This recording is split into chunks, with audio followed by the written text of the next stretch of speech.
তোমাদেরকে আজকে একটা কথা বলি। আমরা কিন্তু বাইরে গেলে চাউমিন মোমো খাই। আমরা ঘরে নিরামিষ খাই ঠিকই, কিন্তু বাইরে গেলে কিন্তু আমরা চাউমিন মোমো খাই।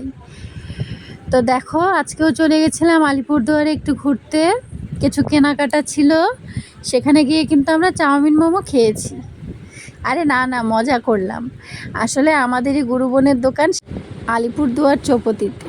এখানে আলিপুরদুয়ার চৌপতি কিছুটা দূর এগিয়ে ট্রেনের উল্টা পাশে আমাদের গুরু বোনের দোকান।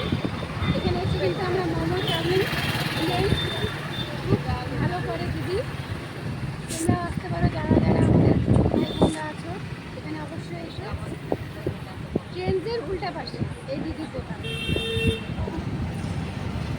তো আমরা কিন্তু আলিপুরে যখনই যাই এই দিদির দোকানে আমরা চাউমিন মোমো খাই। তো কেউ খারাপভাবে নিও না, আমরা কিন্তু নিরামিষই খাই। আর এই দিদি কিন্তু আমাদের গুরু বোন। রাধে রাধে, দেখা হচ্ছে পরের ভিডিওতে।